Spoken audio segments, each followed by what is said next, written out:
Okay, Ken, then that's all your answers. Ken? Okay, you also notice that they are all less than what angle?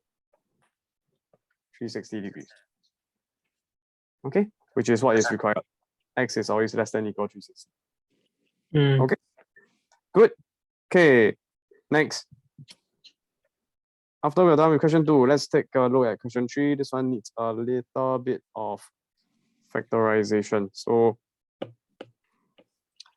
how does this work? So find all the angles between 0 and 360 of the following equation. For part 1, we have what? 5 sine square x minus 6 sine x cos x. What should we do? Factor. Factor out the sine x. So you're left with 5 sine x minus 6 cos x. Is that okay? So what happens when you have something times something equal to 0? First guy equals to 0, or the second guy equals to 0. Then, yeah, so sine x equal to 0, how do you solve this? Do you sine inverse, or what should you do? You draw the sketch of the curve, right? So this one, between 0 and 360 inclusive means 0 less than equal x less than equal 360 degrees. Okay, so what are the answers? When is it 0? Here, here, and here. So x equals 0 degrees, 180 degrees, 360 degrees. Next, 5 sine x minus 6 cos x. How?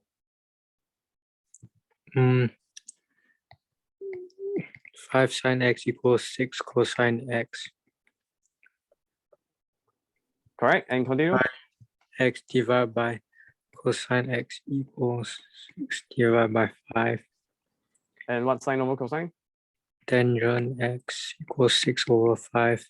Find alpha. Tangent inverse 6 over 5, which is 50.1944. Then positive, so ASDC, this quadrant and this quadrant. This one, okay. Then x equals to 50.1944, or x equals to 180 plus, 180 plus 50 point. Yeah. Okay, then you can fill in the blank on your own, Just round off the 1 dp. All right, no need to do you need to plus 360? No. Why don't it? Because it's 1x. Very good, because it is 1x. Oh, you only need to add 360 if it's 2x or 3x or other multiples of x. Okay, that is part 1 done. Let's look at part 2. So what is part 2? 1 plus 2 sine, let me copy this first. 2 plus. Oh no, it is very complicated. There is something complicated going on in between the brackets. Do we need to concern ourselves with what's going on inside? No. Don't need. So okay, so now what do you have to do? You will just leave this alone. Treat this as if it's like capital X. Then you just solve for capital X first. Yes, correct. It's half. Negative half.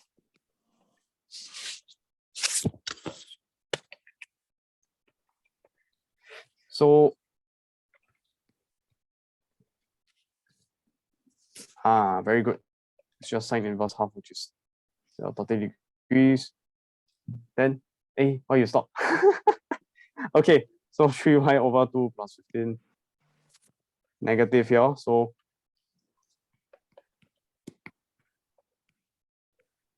yes, correct.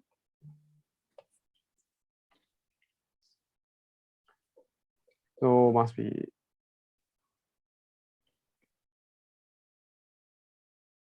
or the same 3y plus over 2 plus 15 equals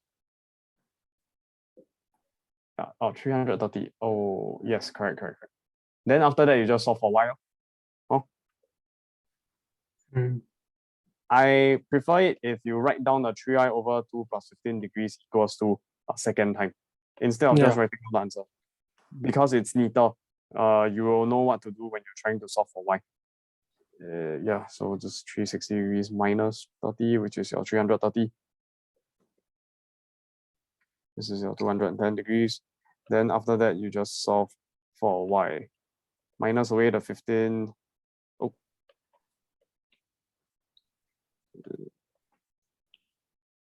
Divide by 2, so times 2. There's a 3y, so divide by 3. Yeah. And then the other guy is exactly the same. I'm just going to copy and paste, but I replace my 210 there with 330. Okay. Okay, it's an exact value, so don't need to round off. This is exact. Why is it exact? Because we managed to find out the exact 30 degrees. So no need to round. No need to round off to 1 decimal place. Okay, good. So we have solved for y. What do we do next? We are done already, huh? Let's just move on to the next question. Question 4. This one requires something called the double angle identity. Have I explained to you already? This guy. Oh wait, it doesn't require. Sorry. Oh, you're right. Factorize. Yeah. So if I just bring the right hand side over to the left hand side, what happens? You notice there's a common factor of what? Cos 2x. Very good.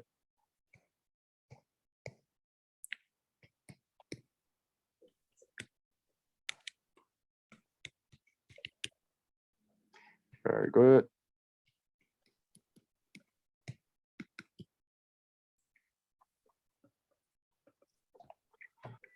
Okay, then.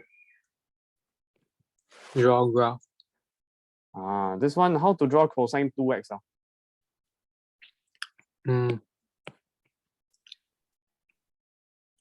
We are still dealing with Sine is x. like this. That one is sine, yes. It's Yeah. supposed to curve a bit more. Like this. Cosine is like Cosine is? like wait.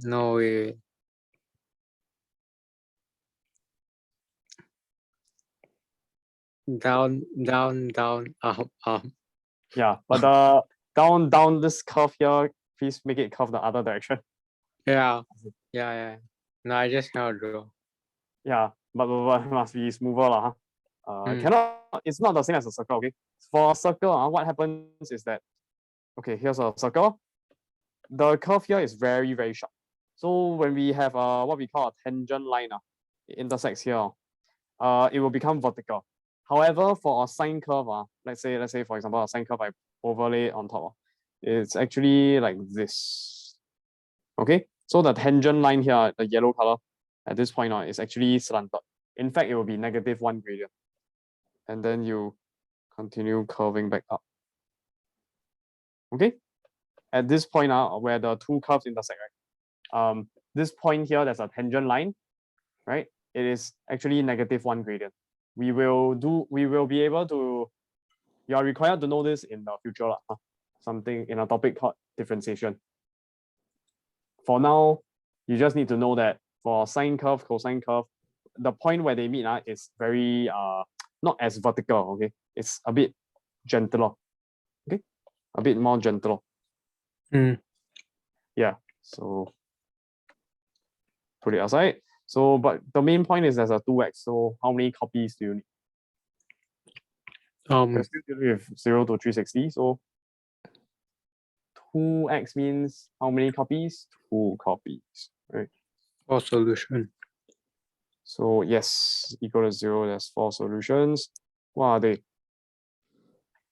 They are exactly the same, but it's from 0 to 360, right? So that means you can half it. Here would be 180 degrees only.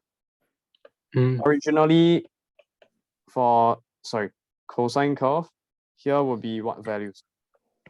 90 degrees and 270, right? 90, 180, 270, 360. So here is 90, that is 270. But now you half it. So what happens? 45 and 150. Yeah.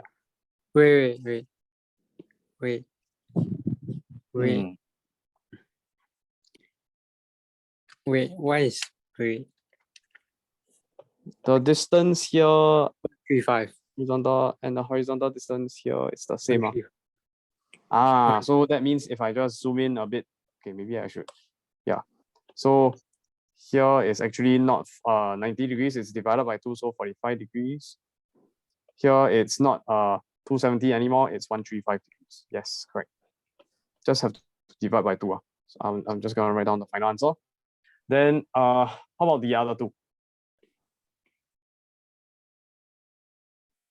Add 180 or add Ah, 360 and 2x equals to plus the thing plus 360.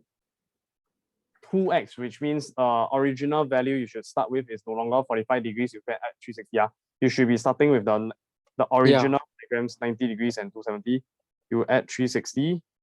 You add 360, which gives you 450 degrees. Wow, 500, 630 degrees, is it? Then after that, you divide by 2.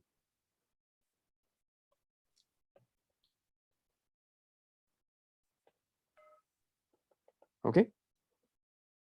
So 225 here and 315 there. Of course, alternatively, you can think of it as plus 180 lah. This guy plus 180, that guy plus 180. Okay. 45 plus 180 gives you 225. 135 plus 180 gives you 315. If I'm not wrong. Yeah, correct. Okay, so therefore, conclusion, x is actually equal to 45 degrees, 135 degrees, 225 degrees, 315 degrees. Just put comma. Don't need say or. It's implied to be or. Okay. Are we done? No, 50% done only. Still got tangent 2x minus 3 equals 0. Okay. So let me just bring this down. This is y equals to cosine x. That was y equals cosine 2x. Yes, correct.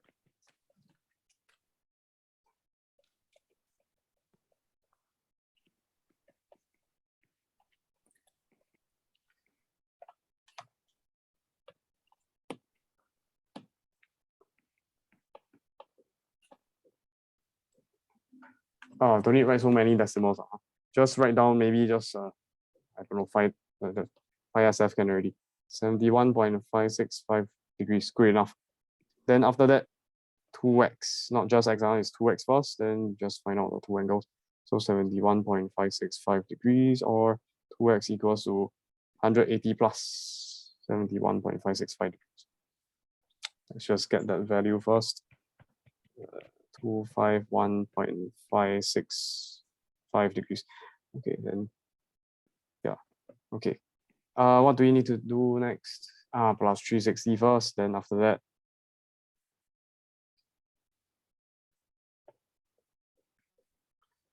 Final step is to not stop here, but rather you solve for x, right? Not stop at 2x, but solve for x by dividing by 2. Oh, overlap. Here I just use a summarized version. You are free to use 180 plus 71.565, then plus 360. So okay. Okay, then we're not done. And finally, you have to divide by 2, divide by 2, divide by 2, divide by 2, divide by 2, divide by 2, divide by 2, divide by 2. Okay. And you go solve your own. X equals. Can? Okay, good. That is question 4 done. Oh, I just realized I made a mistake here. They requested for pi, radians. So that means that we have to convert everything we have into radians. Can you do that on your own?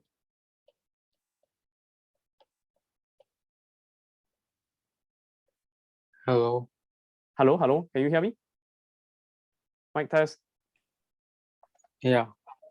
Can hear? Lagging okay. a bit. Lagging out. Okay, give me 10 seconds. Okay.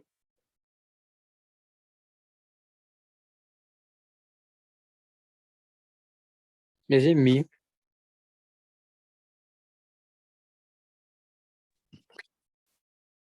Mic test, mic test. Is it better? Hello? I cannot hear you.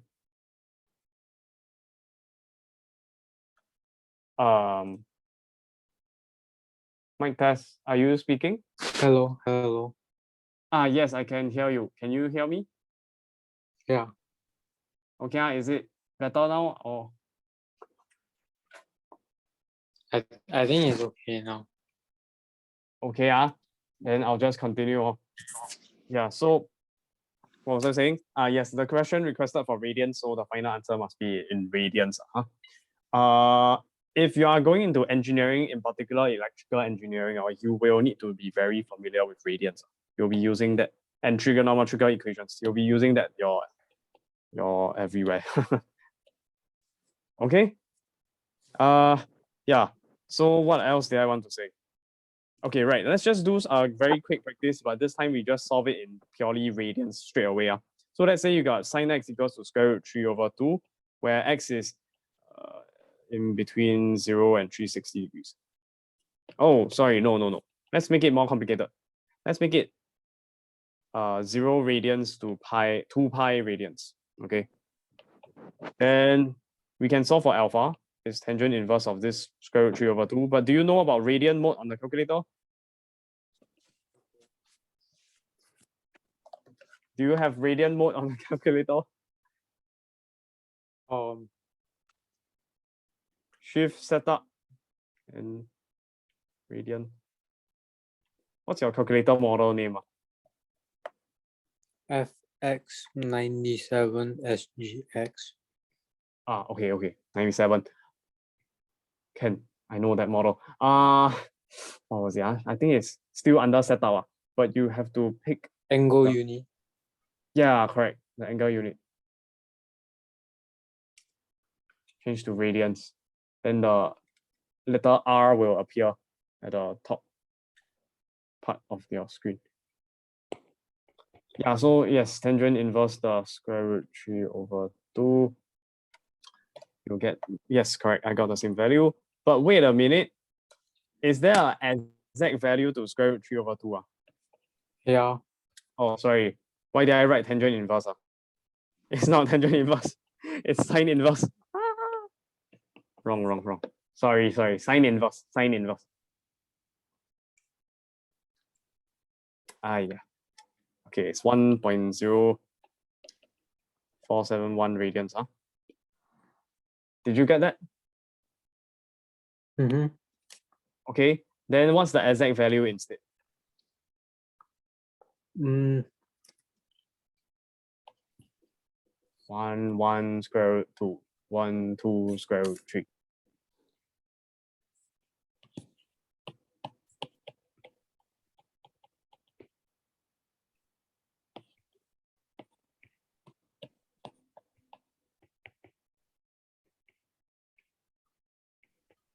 Your right angle. Wait. Yeah, okay. 45. Yes. 90. Angle has to be 90, yes. 1 square root 2. Okay. Other one is equilateral triangle first. 60. Wow, I Then suck at. Okay. draw a rough sketch. Then you split in half.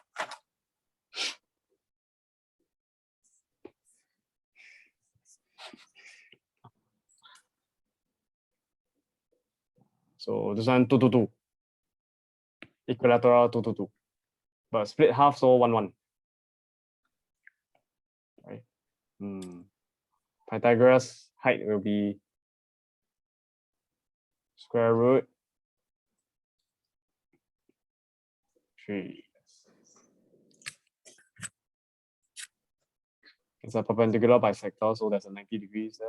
Then the last remaining angle must be 180 minus 90 minus 60, which is 30. Very good. Square root 3/2. How does it link to sine?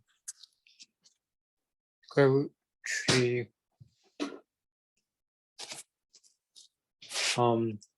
sine 60 equals But why is so therefore sine inverse must be 60 degrees. But 60 degrees in radians, what would it be? pi divided by 3. Yes. Then you type in on your calculator pi over 3. Do you get 1.0471? Dot, dot, dot, dot.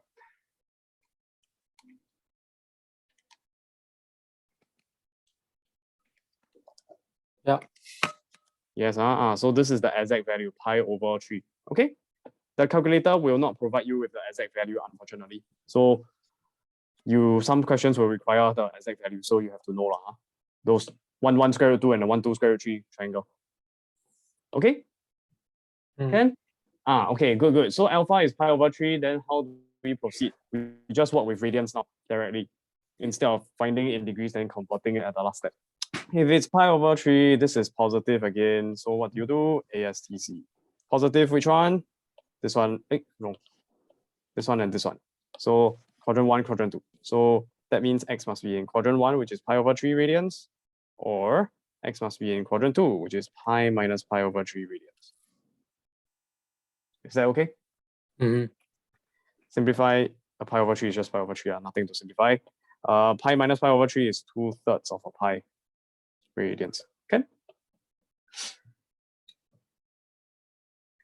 Then yeah, that's our exact answer, which is 60 degrees and 120 degrees. Okay. Yeah, that's it, working with radians. Okay, moving on. Question 5, 6, 7. Okay, let's just do this. Question 5 is a hidden quadratic. Substitution. Let tangent x equals to y. Yeah, correct. That's the hint. Let me crop this first so I have more space to write. Yeah, so you just substitute with y, then you're left with 3 minus y equal to y squared. We write it in standard form, so y squared plus y minus 3 equal to 0. Can we factorize this? Yes, y. Actually, let me think a bit. Can we factorize this?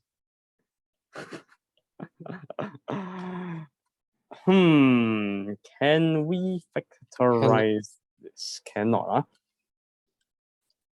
So no choice, we just use quadratic formula, negative b plus minus square root b square minus 4ac all over 2a. This is 1 plus minus 1. Let's get the exact value. 1 square minus 4 times negative 3. So it's square root 13 over 2, which means that y is equals to 1 minus square root 13 over 2, or y is 1 plus square root 13 over 2. There's no point in doing that, honestly, because at the end of the day, this is just tangent x. Remember, we're solving for x, not y. So you still, at the end of the day, need to use a calculator to find tangent inverse. Okay, it's in radians, so let's just work in radians straight away. So the alpha is tangent inverse of that fellow. And let's type in the calculator. Make sure your calculator is in radian mode, okay? It should still stay the same. And then what do you notice? You get negative 0.91613, right? What's the problem here? This fellow is what? This fellow. Type in the calculator. It's negative 1.302. What should we do? What's the problem here? You should always make sure it's positive. So this is wrong. So instead, alpha should be tangent inverse of, okay, maybe I should use black color. And then I will use red to make the correction. So the correction should be, you need negative of 1 minus square root 13 over 2. Okay?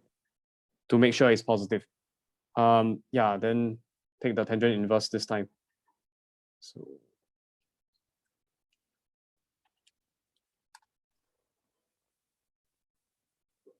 I think this time it should be positive 0.91613.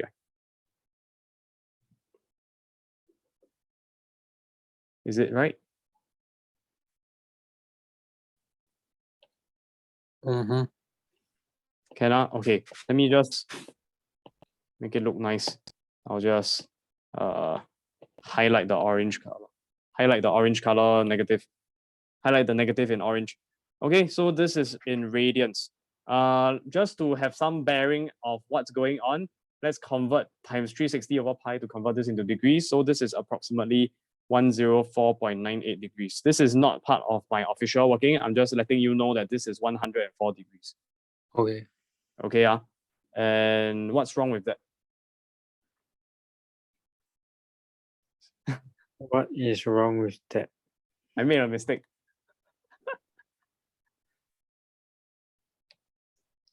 Your alpha is what? My alpha. It's a acute angle, right? Yeah. So you're expecting it to be less than? Less than 90. So what's the problem here? The problem here more is than- I made more than 90. I made a mistake. I go and times 360 over pi instead of 180 over pi. Sorry about that. Let me just correct that. It should be half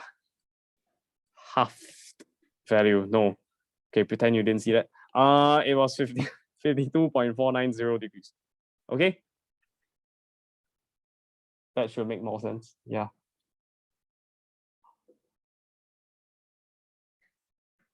Is it right? Mm.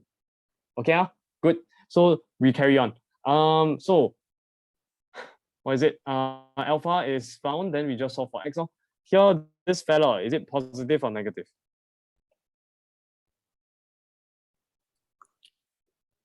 It is negative. So ASTC tells you it must be which quadrant? These two. So quadrant 2 or quadrant 4? Quadrant 2, okay. 1, 2, 3. Actually, 4. won't it just be all the quadrant? Let's just get the decimal value of this tangent x. 1 minus root 3 over 2. Okay. Let's just check that. Check for that. My answer to that is no. My answer to that is no. I think you are confusing with the square root. When you got x squared and you take a square root. Here it's a actual quadratic equation. You solve it. You get these two roots. They are not negatives of each other. Okay. Let's just check the decimal value of this guy. So 1 minus square root 13 divided by 2 is approximately negative 1.30. 30277. The other guy, 1 plus root 3 over 2 is actually totally different now. It's 2.30277. Okay, minus 1 here and a plus 2 here makes it very, very different already. Later we check the alpha for the other guy, it's totally different. Totally different. Okay, let's just continue the same procedure. No shortcuts. So in this case, x will be 180 degrees minus away the alpha. So, sorry, I want to work in radians this time. Too used to working in degrees. So pi minus away 0.91613. Right, pi is 180 degrees in radians, or x equals to 360. Sorry, no, not 360. It's 2 pi radians minus away 0.91613. Okay. Then after that, you just key in the calculator. Pi minus 0.91613. So no choice, must use approximation already. So 2.2254 radians. The other guy, just key that in, and you should get a 5.3670 radians. Okay? Let me just convert this into degrees so we know what's going on. Times 180 over pi. And you get around 307 degrees. Approximately 0.5. And the other guy is, let me see.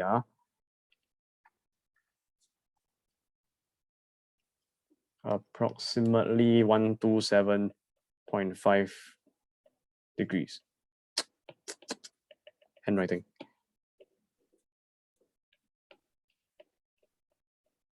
127.506 degrees. Let me just write it neatly. Okay, that's for the first half. We still got the second half. Maybe I shouldn't have squeezed it all in one corner. Let me just modify. Let me just move my working down.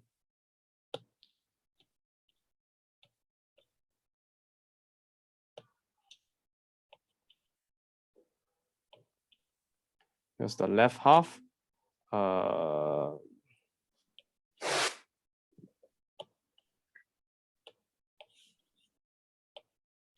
Okay, like this, and then now we deal with the right half, or y equals to 1 plus. Can Okay, carry on. So find alpha. Same old procedure, alpha equals tangent inverse of, this time it is positive. So we are safe to take the tangent inverse. We are safe to take the tangent inverse. Tangent inverse of 1 plus square root 13 over 2. This will give me approximately 1.1611 radians. Okay, I hope you notice that they are totally different. Just now we had what? 0.91613. This is 1.161. Are they related? Is it all four quadrants? No, it cannot. I think you are confused with another type of equation where we have, like, for example, cosine square x equals to 0.4.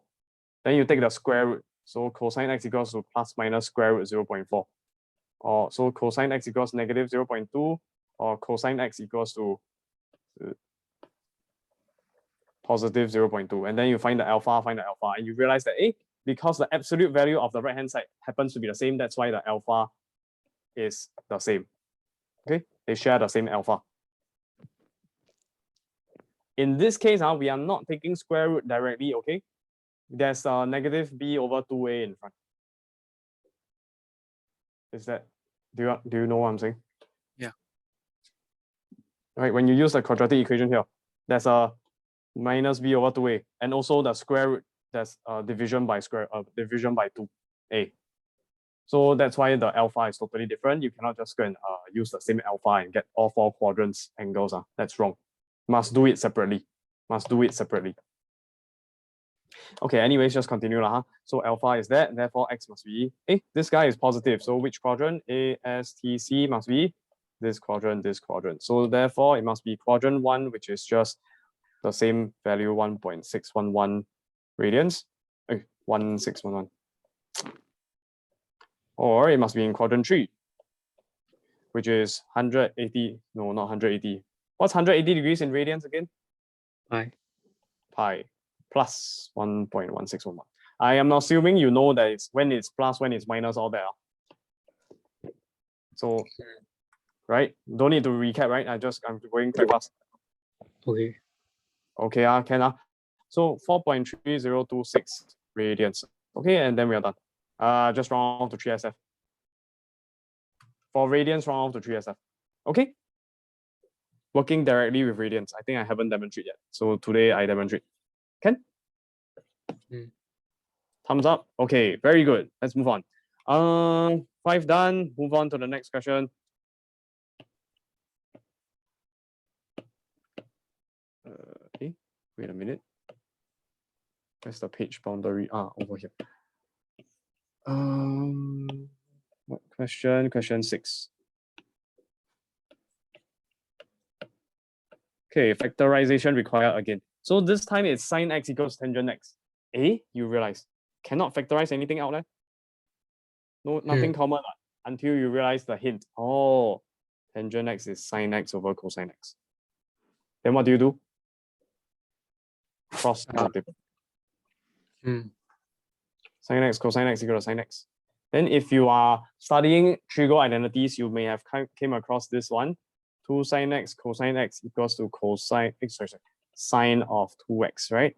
Then you are thinking, I know I want to play around with this identity. So I bring the 2 over, I get half sine 2x is sine x cos x. So you decide to replace the left-hand side with half sine 2x. Is that a good idea? No. Why? Just bring over to one side, then factorize. No, let's think about why this is a bad idea. Bad. Why? Because I cannot solve. Yeah, you can. Okay. Yeah. That's the essential answer to any max question. Yeah, cannot solve, yes. But more importantly, why we cannot solve? Why cannot solve? Cannot solve, why? Because I've only taught you to solve trigo equations where the angles inside are the same. Here it is different. Okay, because it is different, then we cannot solve anymore. All right, so the method I've been teaching you is actually quite limited. It only works when the sine of something, the cosine of something, the angle inside is exactly the same. If one is 2x, one is single x, it no longer works. All the methods I've been teaching you so far. And yeah, I don't know any other methods if the angle is different. I haven't been taught that. Numerical method? Use some approximation method. Okay, whatever. Yeah. So don't do that. Don't don't use special identities when not needed. The only purpose of the special identity should be to help you to achieve the goal of same angle inside the trigo expression, trigo of happy face expression, where the happy face is the angle, okay, or what we call the argument.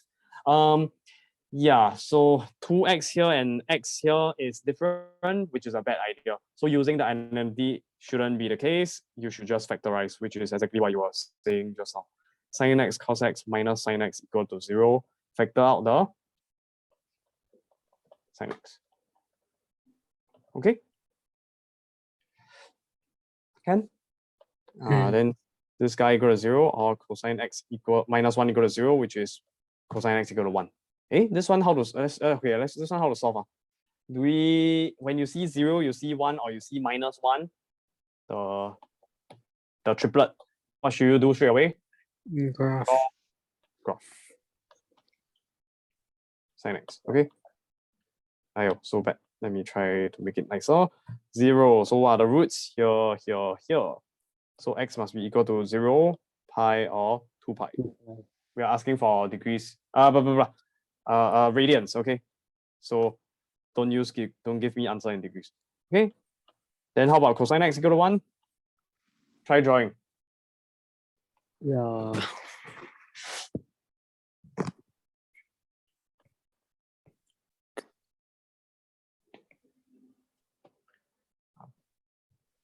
Good. And where's 1? Wrong. I know a radian. No. That's not the main point. You're finding the intersection with the x. That's 0. That one is y equal to 0. X-axis is y equal to 0. But here it's not y equal to 0. It's y equal to 1. 2 So pi you and 0. Yes, correct. Okay. Yeah. So I didn't show this kind of question often. That's why you cannot remember, I guess. So basically, you must remember to draw both graphs. Here, blue color highlight is the left-hand side. Red color line is the y equal to 1. Then the intersection is at 0 and 360. Sorry, radians, right? So 0 radians and 2 pi. So all together, you realize that 0 and 2 pi, 0 pi and 2 pi, they overlap. So the only unique answers are 0 pi and 2 pi. Okay? Is it clear? Can? Good. Okay, question 6 done. Next question.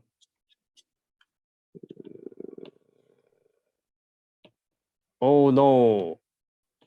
Our angle is a half x. It is no longer a single x. So far, I have been showing you 2x, 3x, whole number coefficients in front of x, but now it's halved. What do we do?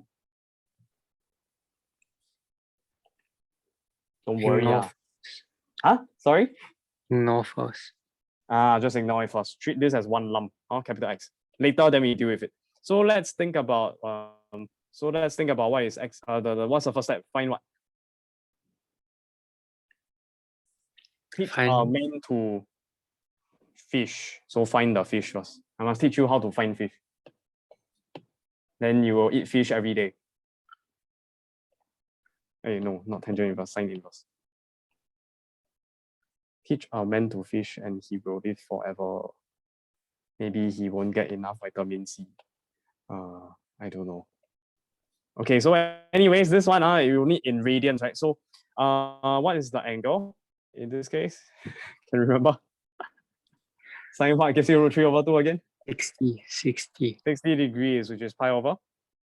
Pi over 3. Very good. Pi over 3 radians. Then in this case, we just solve for x over 2. Not x directly, x over 2. We got pi over 3, and this guy is what? Negative, right? So that means ASTC tells us it must be which quadrants? These two. Oh. Sorry, I revealed the answer. Okay, but continue.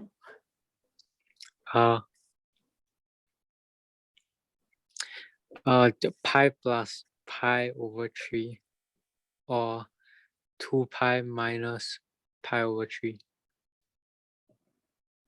Okay, good.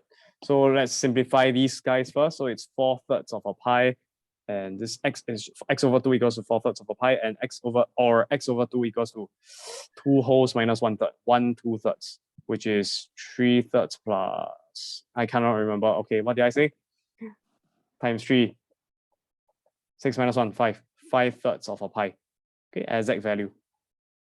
Is that okay? Do you know how to work with exact value of pi? Can I just treat the coefficient, just subtract the coefficient? All right, then what do we do next? Just a slightly challenging part. Usually, if it's 2x, what do? You will double the. If you do double, then so it's half. It's just like that. I mean, like, okay, I cannot draw the curve, but like.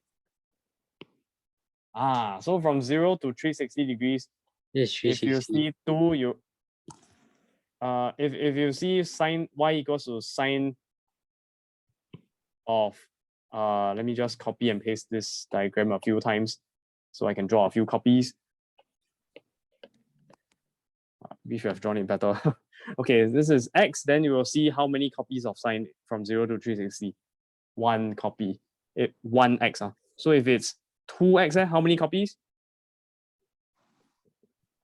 2 copies, right? Then if it's half x, what do you think? 1x, 1 copy, 2x, 2 copy, half x, half a copy from 0 to 360, which is just this guy and then that guy. But it goes beyond 360 already. Make sense? Intro to graph sketching already. Later I'll talk more about it. So this is the graph. Then what we want? We want the negative root 3 over 2. Right or not? Okay, so let's take a look at the graph. Y equals to negative root 3 over 2. Where is it?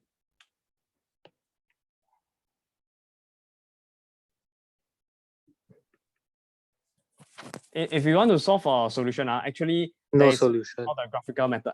Very good. Yes. This is the first y. You have drawn it. The second y is negative root 3 over 2. Where is it? It's over here. Maybe I'll call this y1 and this is y2. So y1 equals to sine x over 2 and y2 equals to negative root 3 over 2. Because we are focusing on the angles. Actually, there's a solution, right? Here and here. Why we don't want to go for those solutions? Because it's more than 360. Very good. Because we are requesting for, sorry, actually not 360, it should be 2 pi. But you get the idea, it's the same now. We are only requesting for answers that are in between 0 to 2 pi. So everything else that's outside of 2 pi is irrelevant. You don't look at it at all. So focusing on this curve and this line, they don't intersect at all. Therefore, no solution. Yep. So you did so much work for no solution. So sometimes it is better. What's the moral of the story? If you want to do this question fast, to get the solution, draw the graph. What? Draw the graph first before you solve. I already teach you all the algebra techniques to standard procedure to draw it, to solve it. Then you may be very tempted. Straight away, I just solve it, find alpha. But the moral of the story is sometimes you should slow down a bit, Just let a computer handle it, draw the graph. Then you see whether it intersects or not. If it doesn't even intersect, obviously, then you can cook up with some mathematical argument for why they should not intersect. Then then from there you can proceed to conclude it's no solution without doing much work. Okay, math is always very lazy and find the laziest way out. The lazy way is draw graph. Okay, but that leads me to the new topic that I'm going to talk to you about, which is drawing graphs, graph sketching. Okay, I already sent you 2 files, right? Have you received it? I just sent you on Telegram. I think before the lessons. Go download those. Then homework 1 will be homework, then lesson will be today. But before I go through that, let me just give some basic graph sketching ideas again. I'll just go back to this file here. The name of the file is what? Trigo Notes Brandon, and the date. I will update the date later and I'll send you. Okay, it's the same file that I've been writing on.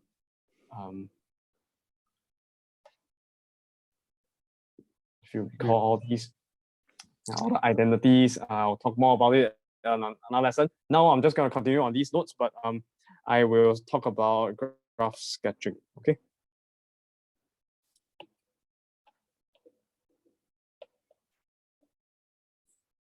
So in a graph, there's really just 3 types of graphs you need to know.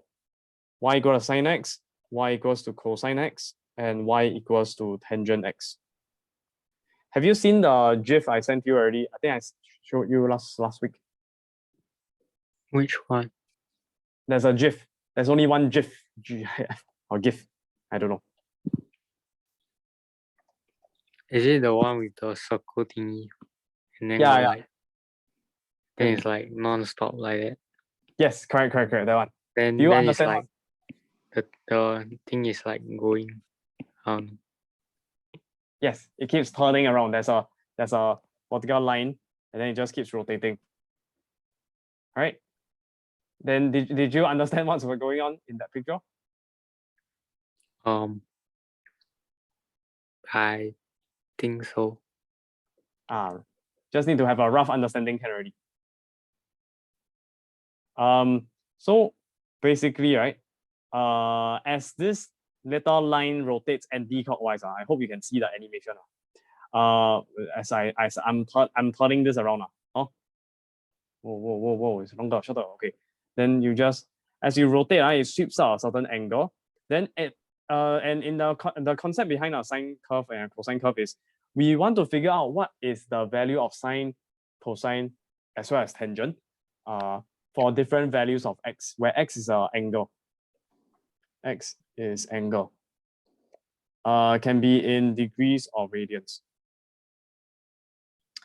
Well, one way you could do it is to just plot points. Just consider all the possible values of x and y, and then you just plot the points and you get the graph. But generally, what you need to know is after plotting a bunch of points, the graph looks like this for sine. Okay, not very nice. Let me try to make it look nicer. Wait.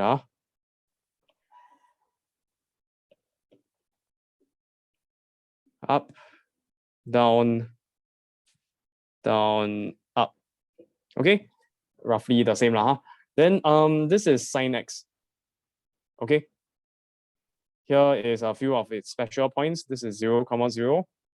This is 90 degrees, 1. This is 180 degrees, 0. This is 270 degrees, -1. This is 360 degrees, 0. Okay, it passes through these points. Up, down, down, up. Then what do you, then how about cosine x? For cosine x, this one blocking my space. I'll just move that away. How about cosine x? Cosine x is exactly the same shape as sine x. Did you realize that? It's just that it's what we call a phase shifter. Or actually, I usually call it just translated. What happens here is that the sine x curve, even though I draw from 0 to 360, it actually keeps going, right? So let's say that I extend it a bit. until maybe I extend it by doing the following. You see, I copy and then I paste like this. All right, then I just copy and paste this part here. Then I transplant it over to my other graph. Okay, let me get rid of the link. Let's see how, something like this.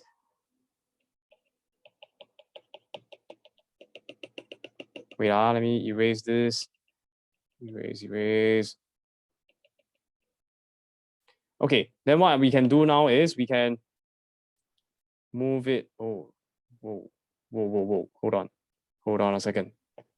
Need to edit a bit more. What we can do is we can erase away the parts we don't want. Chop off the legs like this and bring it over. Oh.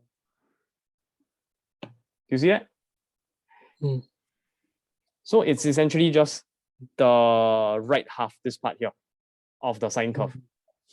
Right? And of course, from a cosine curve, you can also create the sine curve.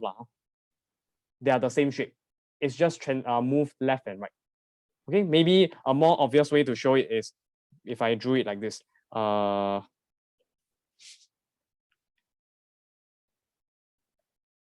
make a few copies.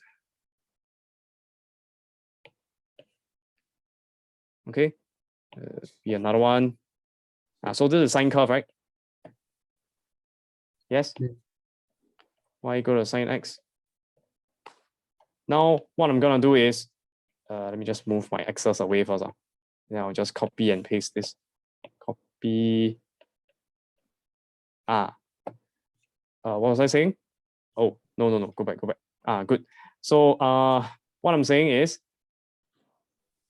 actually, wait a minute, give me a second. Away. Duplicate this, paste it here, put this here, move this there.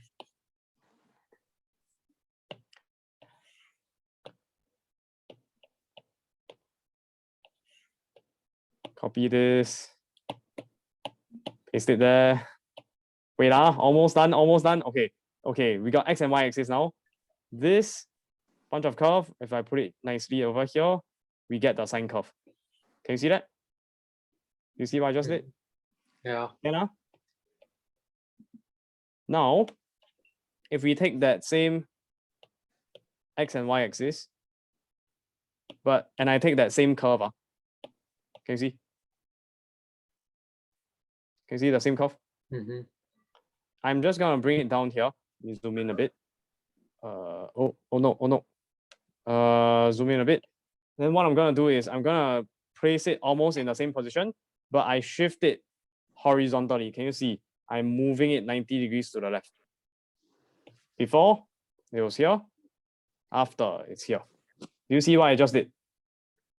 Okay. I just move it 90 degrees. Of course, you can also move it how many degrees to the right? Think about it. 90 how many degrees? Plus. Oh no. Like plus how many 3. degrees? You look carefully, this is the original sine curve. If I move it this amount until here, I get cosine. How much do I move? 180 degrees, right? So to conclude our discovery, what we realized is that every 30. Sine x, you shift it 2 different ways. Shift rightwards by 180 degrees, you get cosine x. Likewise, if you shift it how many degrees? If you shift it, okay, where's my pen? Shift it leftwards by 90 degrees, you also get cosine x. Is it clear? Okay. Then later on in the future, you will learn about graphical transformation. It's actually in H2 Max. Shifting rightwards means that your curve actually, your function, what we call a function, changes from x to x minus 180 degrees. So we conclude that cosine x is the same as sine of x minus 180. All right, and then shifting it left, that's shifting rightwards. When you shift right, you have to minus. When you shift left, what do you think is the opposite? What do you think will be the sign now? Minus or plus? Just now right, then it's a minus. Plus. Now it's a left, so it should be a plus. Very good. So cosine x equals to sine of x plus how many degrees? 90 degrees, because it's 90 here. You can check with if you don't believe me, you can use a calculator. Just key in like a random value, like say 17 degrees or x equals 17 degrees. Then you see cosine 17 versus sine of 17 minus 180. You should get the same answer. Oh, or not.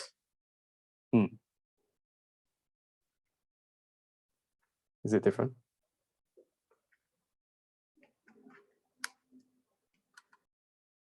Wait a minute, let me think a bit.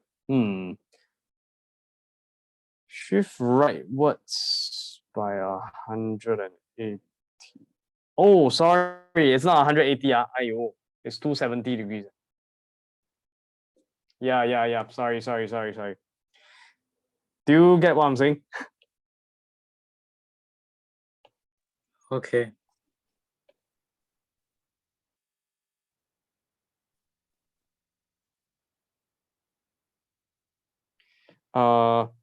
Okay, let me get rid of this. So what I'm saying is that this is a sine curve, right? The red color one. But if you shift it rightwards 180 degrees, you end up here. That's not cosine yet. You still need to shift another 90 degrees. Can you see that? Did you see that? Maybe I show the screen, then it'll be easier to see. I try again. So this is the original sine curve. I copy and paste it. Now I'm going to shift it rightwards by 180 degrees. Is this the cosine curve?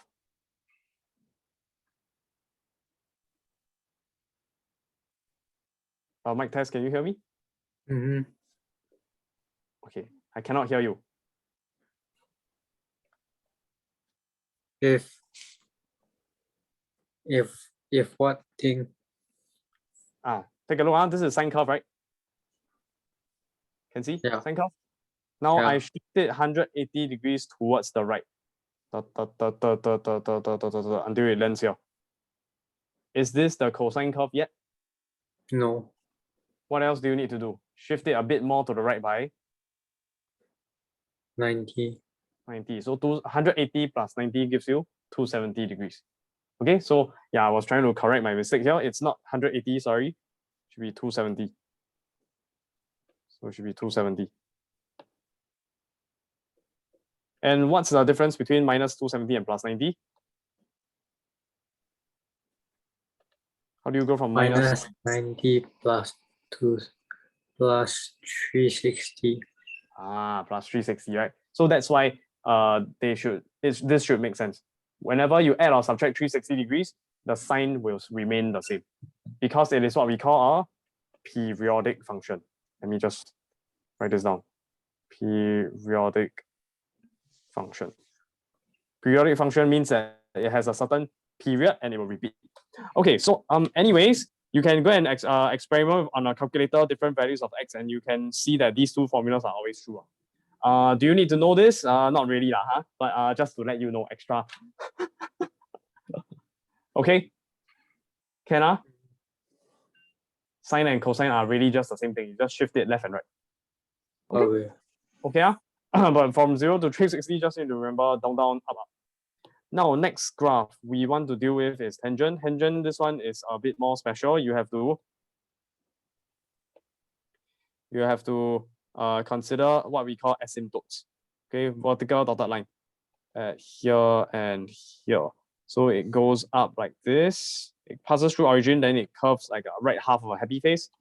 And then after that, it starts from the bottom, almost vertical, and then it curves the left half of a sad face. And then you intersect here, and then you have a right half of a happy face.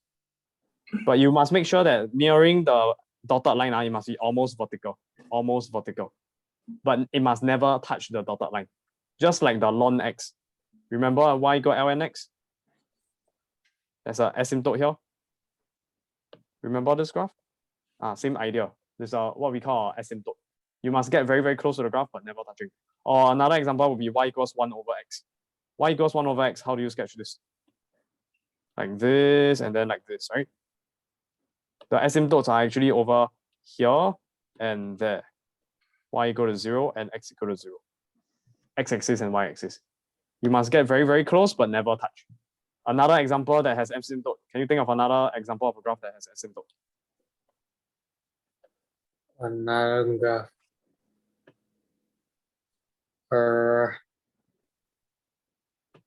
Okay. What graph? E power x. Exponential graph. How does it look? Like this, okay? Very, very close to the x-axis, but never intersecting. Remember? What's the relationship between ln x and e power x again? Log x, log base e. They are related that way in algebraically, but what's the graphical relationship? If you draw both of them on the same x and y axis. Isn't it just like the x and y axis is like swapped around, right? In other words, they are, okay, I draw for you, then you become obvious. What's the magic word to use here? Begins with a letter R. reverse? No. Magic word. Reflector. Reflections. Mirror, reflection, okay? Mirror image, reflection. Okay, this is the mirror. They are reflected about each other, reflections of each other. Is it clear?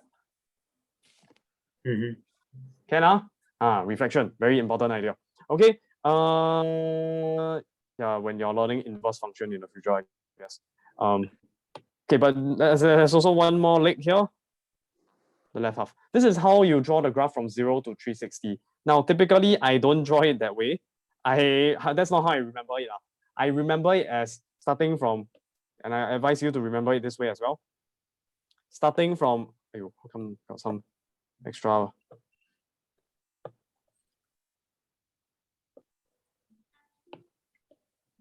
I advise you to remember it like this. From negative 90, x equals to negative 90 to positive 90 degrees. The graph goes up. Left half of a sad face, right half of a happy face.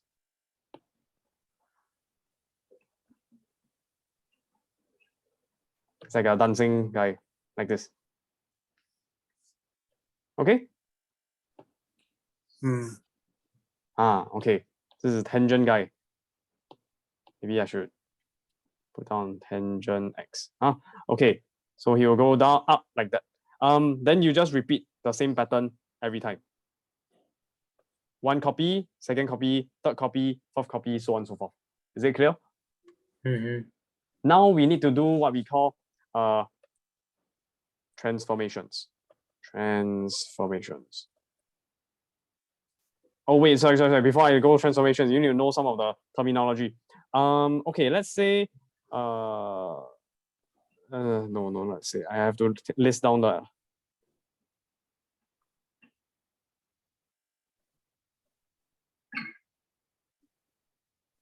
and min. Yeah, you need to know these 4 ideas. So amplitude, period, maximum, minimum. Do you know what are those things? No. Okay, let's take a look. So what is amplitude? Amplitude is basically asking you how high, what is the maximum height of each curve in each case? Yes, it is. Very good. Yes, for 1 sin x. Okay, 1 sin x. How about 1 cosine x? What's the amplitude? 1. Okay, let me just move these guys away because it is distracting from the main point. going to park it at the bottom. Okay, back. I'm going to copy and paste these four ideas over underneath the cosine. Yes, also 1. So how about the period in this case? Period means what? Means the minimum amount of time. Like x-axis could represent time. X could represent time instead of angle. Angle could be replaced with time. Okay? Angle could be replaced with time. So this is asking what is the minimum amount of time needed for one full cycle to occur. Degree. Yes, exactly. 360 degree. How about cosine? Also 360. 360. Very good. How about the maximum for sine? What is maximum? Maximum y value that the graph can reach. 1. Highest point. You could also think of this y to be height. Then this x could be time. And then later on we'll deal with a Ferris wheel question. Time would represent the amount of time that you are spending on the Ferris wheel. Then height will be representing the height of the person inside the Ferris wheel of a particular point on the circle of the Ferris wheel. You will realize that it follows a sine curve and cosine curve. Okay, yeah, this one simple. I think that's what they call simple harmonic motion or something. I'm not so sure. I never study physics. You can go figure out yourself. Okay, circular motion. Yeah, so maximum is 1, right? How about the minimum? -1. How about for cosine? What's the max? What's the mean? 1, -1. So you realize they are exactly the same, huh? Okay, good. That means it's easy to remember. Now we do the same thing for tangent. What is the amplitude? The answer is infinity. Why? Because amplitude is asking what's the from the x-axis, how far can you travel towards the maximum point? And what is that distance? Or the distance from the x-axis towards the minimum point. What is that distance? And in this case, for tangent, it goes all the way to infinity. Shoots up all the way. So there's a height of infinity. Or you can start from x-axis and go down all the way. What's the height here? Maximum height or depth? It's infinity. So yeah, that's infinity. Actually, infinity is not a number. So actually writing equals infinity is not very accurate. Yeah, so anyways, I'm just gonna still write it. I don't care. But the period here, what would it be? What would the period be? 1 full cycle you repeat. Repeat again. Is it 360? 180. 180 degrees only. So in the case of a tangent, it's a bit special. It will become 180 degrees. How about the maximum and minimum? Won't it be infinity then negative infinity? Yes, correct. There is no, so we won't, so because it's infinity, we will never really ask you much about tangent graph. Can't really test you much. So this one usually not tested as much, but these two will be tested more. So let's just copy the diagram down. And next we're going to do graphical transformation. So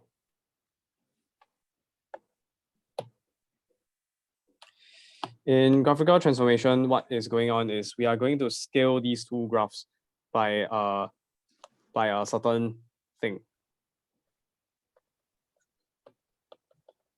Okay, wait. Let me write down first. Yeah, nothing much on. Basically, right. Let's think about how do we sketch the curve if our y equals sine x is turned into, let's say, y equals to, I don't know, 5 sine x, and then minus 2. How would we draw this graph? So we start off by thinking about sine x first, a rough sketch. It goes like this, right? Maximum is what? Minimum is what? 1, -1. Ends at what degree? Let's say 360 degrees. Then we have to chop it down piece by piece. You realize that the sine x first is being multiplied by 5, then later is subtracted by 2, right? Wait, is it like this or is it like this? Oh, it's like this. Sorry. Okay. Usually when I don't put a bracket, the 5 is implied to be 5 multiplied by max, like this. 5 times sine x first, then after that you subtract. So when you times 5, what happens to your graph? Maybe I make my y-axis a bit longer. Max min become 5. And -5, right? Yeah. So that means I'll just copy and paste my diagram, but this time the graph, okay, let me just shift it down. I need more space. This time the diagram just becomes sharper, so don't need to draw exactly to scale lah. But it would be good if the amplitude is the same. So speaking of that, what's the amplitude now? 5. Yes, amplitude is 5. Wait, Yes, this 5. is just y equal to 5 sine x for now. Okay, 5 sine x. Then what is the period? 360. Nothing changes to the period. What is the maximum? Highest y value? 5. And then What's the negative minimum? 5 for minimum. -5. Okay, good. So how about now if we go on to the next evolution, which is 5 sine x minus 2. How would the graph look? You just copy and paste this. -2 means what happens to your graph? Move Go to up the or go down? right. Wait, Ah, I why, mean, no, I mean move down. This -2 affects the y coordinate. The x is not affected. The Y x is plus. affected. So -2 means the y will decrease by 2 from the 5 sine x. So what happens to your graph? If y decrease by 2 means Either up or down, right? Yes, correct. wait, A? wait. Wait. If this it becomes 3, Because then you 5 minus 2, then -5. You also need to take -5 minus 2. So what's -5 minus 2? -7. Yeah, you are right the first time. I Okay. got psyched. So yeah, basically like this graph, maybe I just change it to a red color to show that it's different. Wait, hold on. Let me just.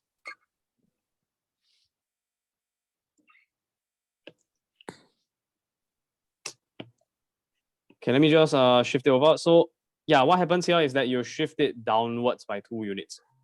Okay. Oh wow, my graph not drawn to scale. That's why. Okay, you know what? Let me just make my sine x curve super short so that I can make it to scale. Can you see my sine curve? Can you see that 1 and -1? Okay, good. So yeah, try to make it to scale so it's easier to understand what's going on. Here's +1, there is -1. You scale it up to 5 times the height. 1, 2, 3, 4, 5. Now you have to bring it down by how many units? 2 units. So how does the graph look now? The graph will have to look down 2 units like that. Do you see what I just did? Yeah. You just have to. Okay. Yeah, you just have to shift the graph downwards by 2 units. Maybe it's nicer if I just show you the software version. Hold on a second. If I can just, how do I?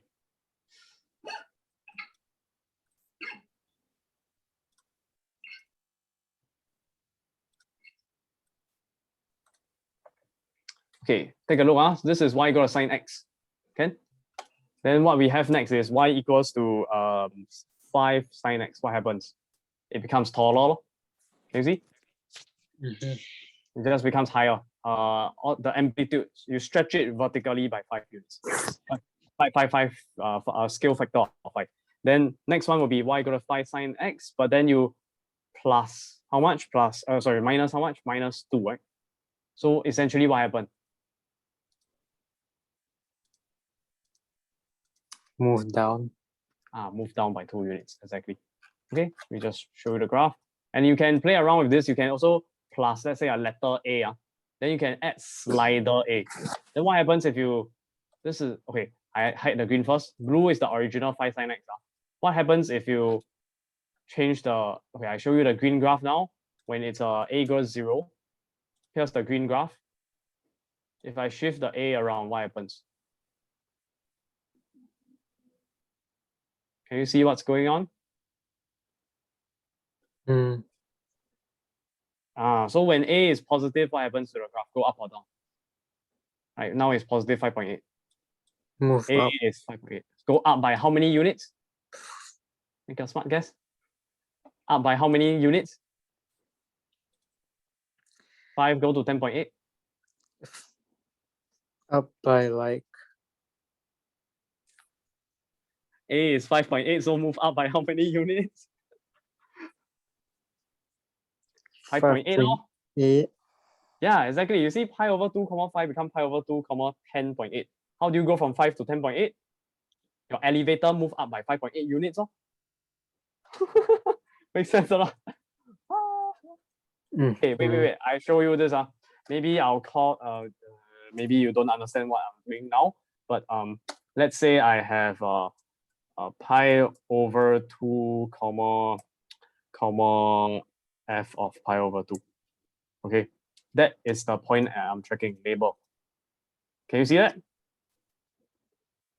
And then I'm going to label pi over 2, what is that value? Let's just call this g of x. Then this will be g of pi over 2. The g stays the same. So can you see the reference point, pi over 2, 5, the red color one? Can see it? Okay, then what I'm going to do is I'm going to shift the A. Can you see what's going on? Pi over 2, 5 becomes pi over 2, 10.1 or 10.4. That's because my A value is 5.4. How do you go from 5 to 10.4? You plus 5.4. Why do you plus 5.4? Because I plus A equals 5.4. Makes sense or not? And you repeat that for every single point, not just pi over 2, where x coordinate is pi over 2. It could be any other point. It could be any other point. So let's just say, if I just make it even more generic, let's call it B equals pi over 2. Then over here, instead of having pi over 2, f of pi over 2, I'll put down B, f of B. Let me try that again. B, f of B. Okay, and then I label it. And then I also have B, G of B. And then I label it. I hope you can see the graph moves around. Then now I can play around. Maybe I change the color a bit. Green a bit difficult to see, maybe. I'm not sure. I'll use red or black. Okay, I'll use black. Yeah. Then this guy I also use black. This guy, oh, maybe I should use a different color. This one use blue, I guess. Oh wait, I'll just make it the same color. Same graph, the point also same color. Can see or not? Now if I just set my B to be any value I like, so I just put a generic B. B equals 1. I can start to slide things around. So what I mean is, I will introduce a slider like this. Can you see? It's like a roller coaster going around the graph. Can you see what's going on? Yeah, so I hope that you realize that at each of these points, what's going on is that when now is x equal to 2.3, right? The y value is 3.729 for the blue graph and 8.329 for the black graph. What's the difference? 8.329 to 3.729. The difference is always A equals 4.6. Maybe I don't make it 4.6, just 4. Can you see? 3.729 becomes 7.729. You just have to plus how much? Plus how much? 2.3. No. 3.729 go to 7.729 plus 4. Where did the 4 come from? Where did the 4 come from?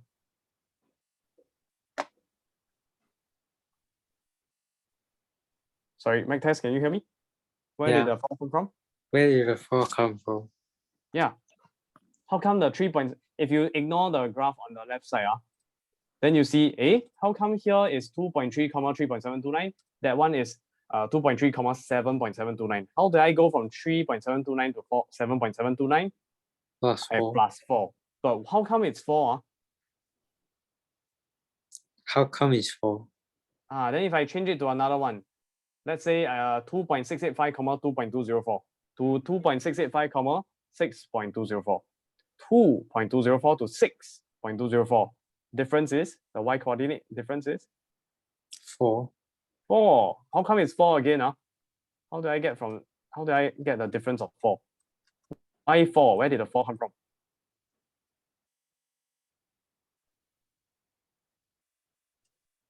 Where did the 4 come from? Then that's when you have to look at the function. So I review the function now. Review the function. Okay. Like this. The function is because there's a 5 sine x plus a, where a is equal to 4. That's why it's plus 4. Is it clear now? Mm-hmm. Okay. Okay. Then that's for this graph. Maybe I'll just go back to the iPad. Let's try another example. This time with cosine. Oh right, I forgot to change the period. Right. Okay, still work with sine first. Let's say we change to cosine. I think actually you can understand the period already. Let's say we start with y equal to cosine x and we transform it into, I don't know, y equals to 2 cos x minus 7. Did I put minus already? Okay, plus 7. How would the graph look? You want to try sketching? Okay, sketch for me. Y equal to cosine x first, then sketch for me y equals to 2 cosine x, then sketch for me y equals 2 cosine x plus 7. Right. Oh. And then finally 2 cosine x plus 7. Good. Then now sketch for me y equals to 2 cosine x. Okay, it's just copy paste, but then you change it to max, min 2 and minus 2. Correct, yes. Then now if it's, just copy paste, then how about the 2 cos x plus 7? And now is 9 and wait, let me think.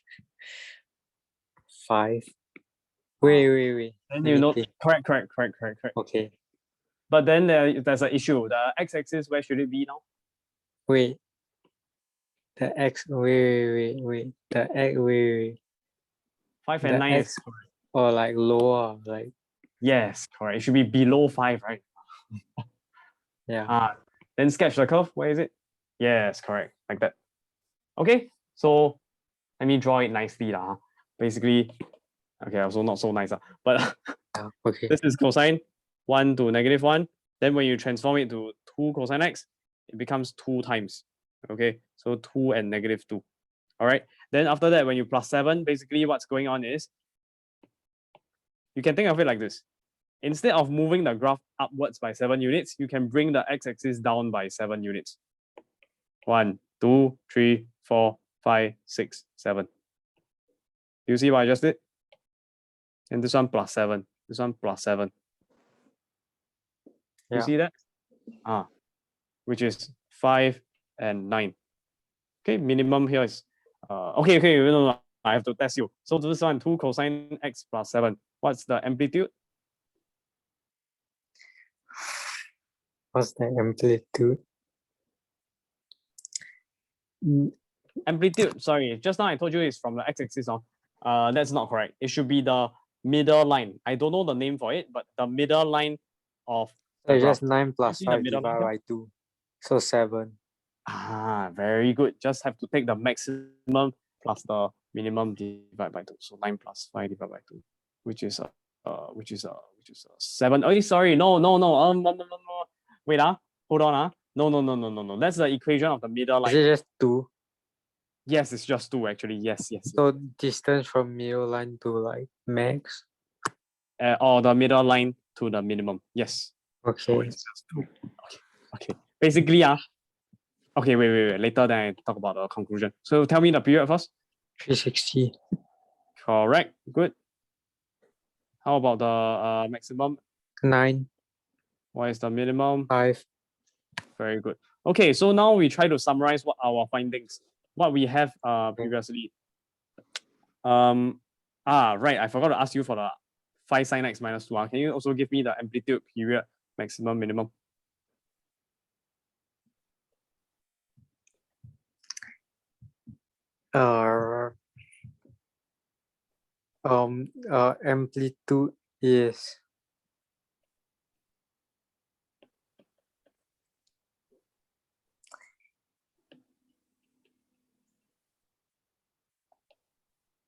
Amplitude is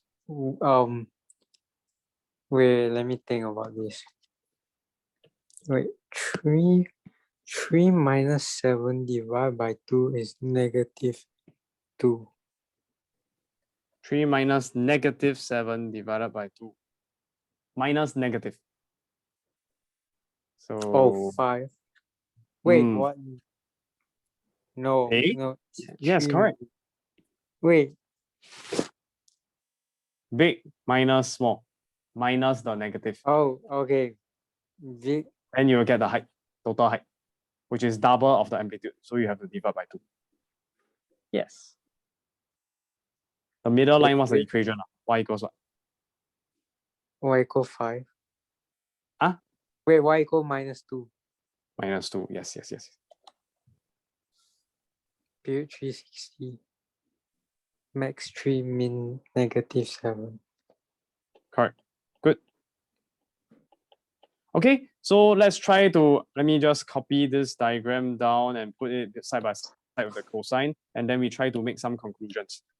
So from here and from there, let's take a look at the two graphs, and then we try to deduce anything.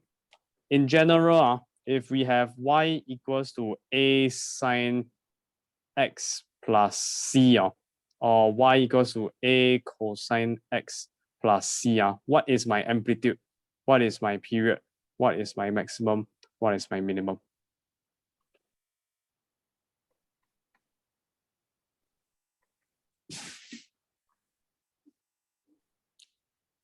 Amplitude would be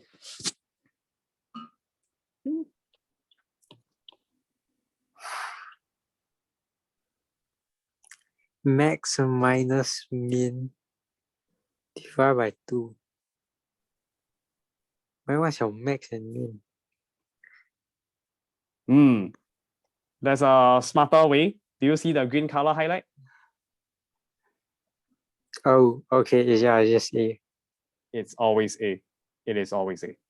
Yeah, so when you start telling me max minus min divided by 2, I'm like, what? Oh, okay, yes, that's also correct. Yes, I didn't think of that, but you can just take the coefficient in front. Right? Okay? Can Then how about period? It's always 360. that's but then, because here is 1x. Later yeah, then I talk about if I change it.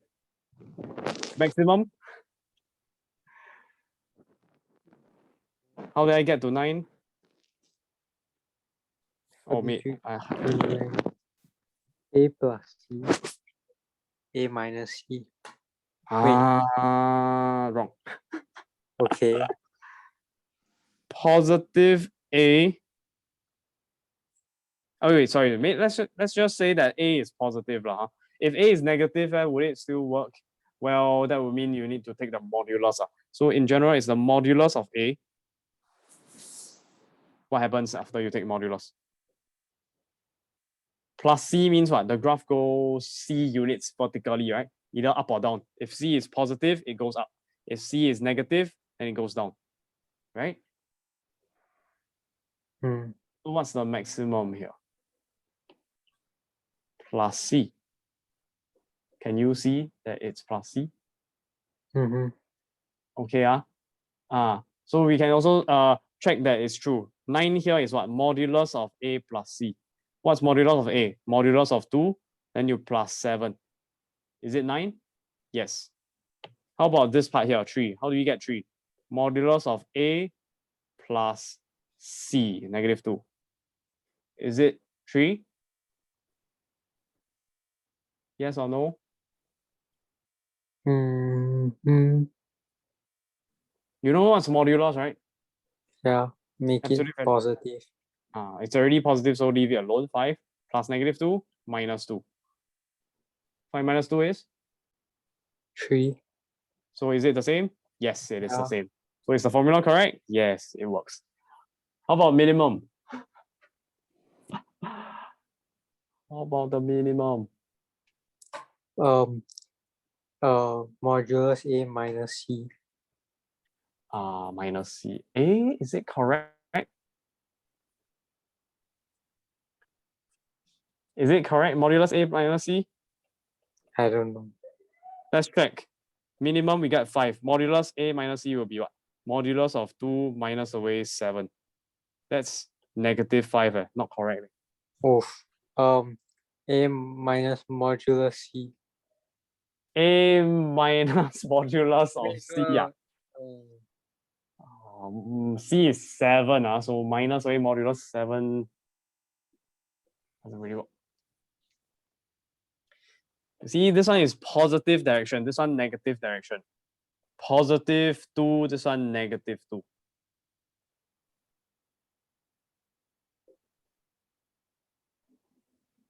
If 2 is modulus A, then what's -2? How do you go from 2 to -2? You have times -1, right? Okay, So isn't so this just negative negative A. modulus A? Negative A, yes. In this case, I'm telling you modulus because I'm afraid that later on, because I want to give the general formula. Later on, when A is negative, the formula, if you put in the negative, it will. If you put in on the modulus, it will still guaranteed to work. Yeah. Okay. So anyways, it's not modulus A minus C, it's negative modulus A. Okay. And then you plus C. Let's check if it works or not. This is wrong. Let's check if it works. The correct formula. Negative of modulus 2, and then you plus 7. Is it correct? -5? Is it +5? How about this minimum here? Modulus of 5, you take a negative in front, then you plus the C, -2. Is it -7?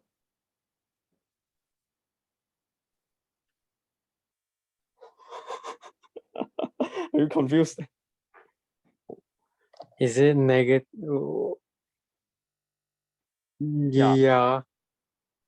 Can okay okay, can. So yeah, so we have the maximum modulus A plus C and the minimum to be negative modulus A plus C. Okay, makes sense or not? Yeah. So now we have one more thing to deal with, which is the period here. Now I've been looking at 1x, but what happens if I now change it to, let's say, sine x to sine 2x? I think you know what's the change, right? Sine x looks like this. When it's 1x, you'll see one copy of the graph from 0 to 360, right? Then if it's 2x, how many copies? 2 cycles. 2 cycles, 2 copies. Then in this case, what's the what do you call it? Period. Period is 180. Very good. For one full cycle, you only take 180 degrees to complete. Do you learn this before in physics? Hertz and all that? No. Hertz frequency? Or if I did, I forgot. Okay, I don't really take physics. I only briefly remember this from a long time ago. Yeah, so period is just 180 degrees. It's the shortest duration, or in terms of angles, to get one full cycle. How about the amplitude maximum and minimum? Amplitude change? maximum, minimum. No, No, it stays the same. So what's the amplitude? What's the maximum? What's the minimum? it's the same. Which is 1, 1. minus 1. Very good. Okay, so now combine them all together. Let's practice the questions now. Oh no, it's 10:30. Okay, let me just go get the file first. Okay.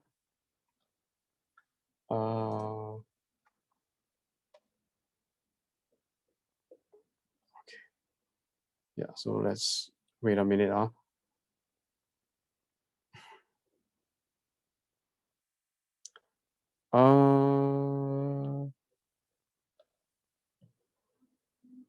Okay.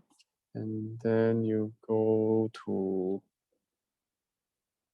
the correct folder here and resume.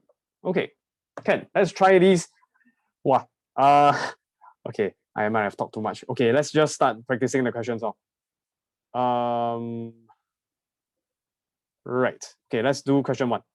Sketch the following curve, which has a combination of all the A, B, C, D. Oh, wait, maybe I should say one more thing. Finally, if we have the ultimate transformation where we have A sine BX plus C or A sine cos X plus C, what happens? How does the B affect your period? When B is equals to 1, you get 1 full cycle. B equals to 2, you get 2 copies. But this is still within 0 to 360. So maybe 360 divided by B. Let me think a bit. Is it correct? 360 divided by B. Yes, correct. It's correct. 360 divided by B. Yes. Oh, let me just draw a few more copies. 1, 2, 3. Okay, so this is up to 360 degrees.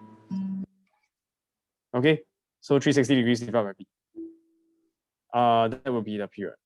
Okay, so this is the ultimate summary of what's going on. With that in mind, let's go on for the practice questions. Okay, let's try question 1. Did I not paste it yet?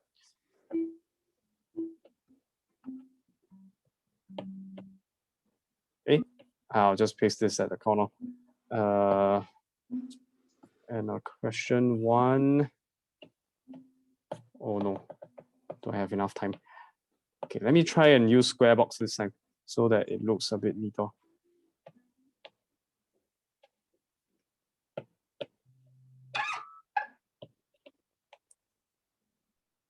Okay, let's solve for x, where 0 less than equal x less than equals to 2 pi, negative 2 cos 3x plus root 3 equal to 0.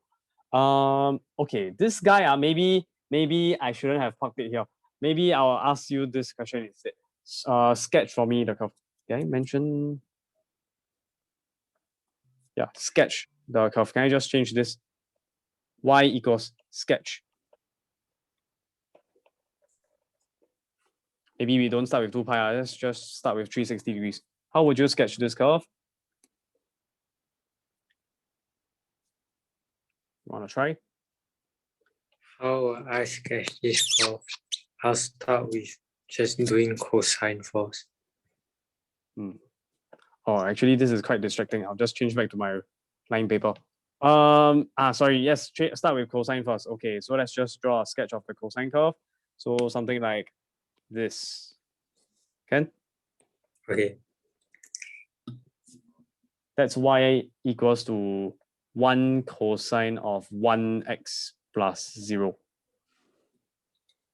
Then what do we do next? Okay, change this to 3. Then become 3 times. 3 times, so we get, okay, this will not be drawn to scale already. So something like this. Maximum 3, minimum negative 3. Okay? Clear so far? Okay.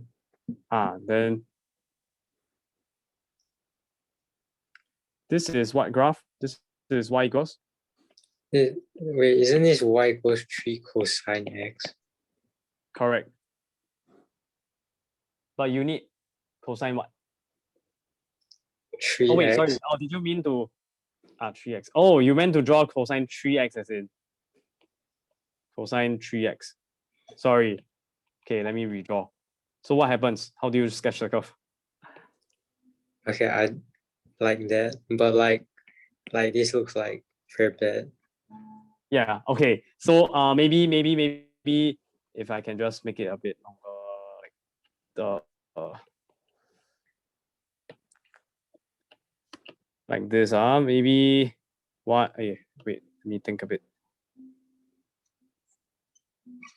down, down, up, up, and then I'm going to copy and paste the x and y axis, and then I'm going to draw the curve, but 3 copies, exactly what you tried to do. But then now you need to split it out as 120 degrees each, right? So if here is how many degrees? 90, right? Here is 180. So 120 must be somewhere in between over here, right? Closer to the side, here. Then maybe 240 will be somewhere over here. Then you just draw 3 copies. Like draw a standard cosine curve from 0 to 120, 0 to 100. Then you do the same thing, but 2 more times. Okay? Like this. Can? Yeah, just practice. You need to practice, then you can draw nicely. Okay, so now you got cosine 3x. Is that enough? No. Next one. No. I change to y equal negative 2 cosine 3x. Negative is just flip around or flip around. Yes, correct. So that means we have to redraw the whole thing already. So and then this 2, then this minus 2. Correct. Good. 2 and minus 2. So redraw the whole thing. Let me just try. Down, down. Down, down. Down, down. Like this. Okay. Are we done?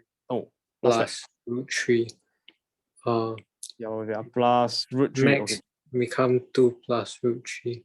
Minimum become negative 2 plus root 3.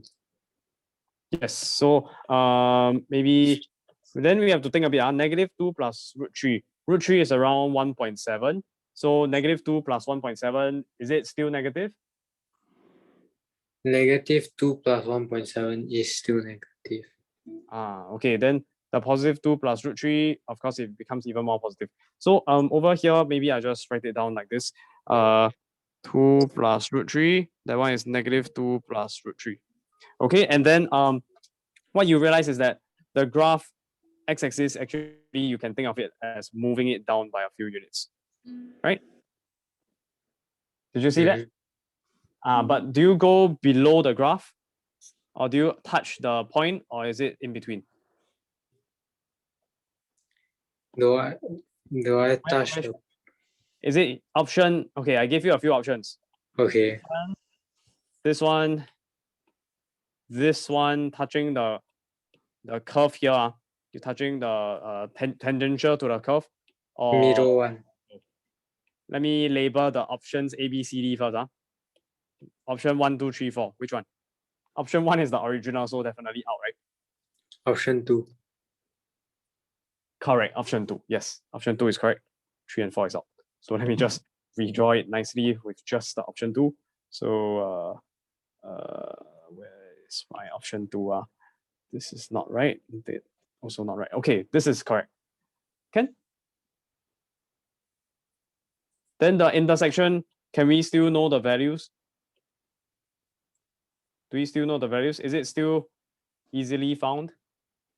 No, the answer is no. You need to go and do the calculation already. The algebra. Like previously, we can know these values, right? Do you know what those values are? Let's try and do a quick experiment.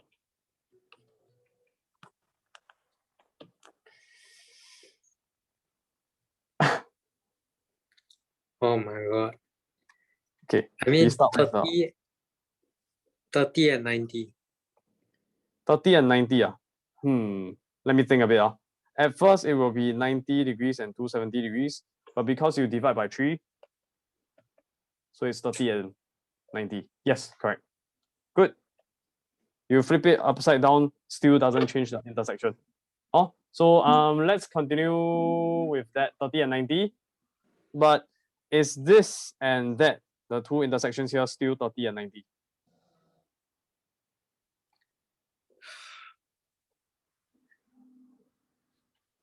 Won't it be? Wait, why would he not be? Where is the original horizontal line? It's over here. So where's my 30 and 90? Your 30 is actually over, if I just zoom in a bit, Oh my god. here. Okay. And over here, there is 90. So this is slightly smaller than 30, slightly bigger than 90. Okay? Can maybe I zoom to make it bigger. Yeah. Make it bigger, then you can see. Okay, the 30 degrees is slightly to the right of the two intersections now. Okay? Less than 30 degrees. This is more than 90 degrees. Okay? Can graph sketching, okay. Okay. And y-axis, x-axis. Give the label of the graph. So -2 cos 3x plus √3. Yeah. Okay, moving on to the next question. Question 2. Wow, 1042.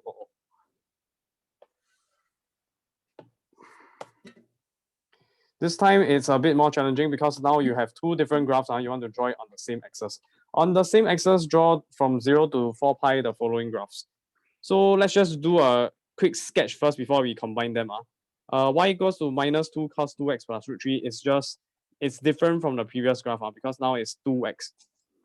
So let's just go through it step by step. Start with cosine x. How does it look? It looks something like this. Down, down, up, up. +1, -1. Then now if it's cosine of 2x, what happens? Still down, down, up, up, down, down, up, up. But the 360 lands here. Yeah. So it's half. Negative means flip. Still 1, -1. But then now if you times a -2 this time, you flip. Sorry, let's just do +2 first. Then you get +2 and -2. Then after that, -2 cos 2x, you have to flip it upside down. So down, down, up, up. Sorry, down, down, up, up becomes up, up, down, down. Up, up, down, down, up, up, down, down until 360. Very good. That is not enough because we still got plus √3. So what do? Lift it upwards by √3. Or you could also think of it as shifting the x-axis down by √3. Okay. So at first here and there is +2 and still +2 and -2 here, but then because you shifted it upwards by √3, therefore I need more space. Plus √3. This is +2 plus √3. There is -2 plus √3. -2 plus √3, is it negative or positive? It's approximately -2 plus 1.7. So -0.3, right? So it's still below the x-axis. Can? But then there will be a middle line here. A middle line here, which is y equals to 2. Can you see the middle line? Okay, okay, then now we can draw a sketch of that curve. Then later on, we get the -2 sin x to fit into our curve. So let's just try and sketch this. Okay, I need more space. Okay,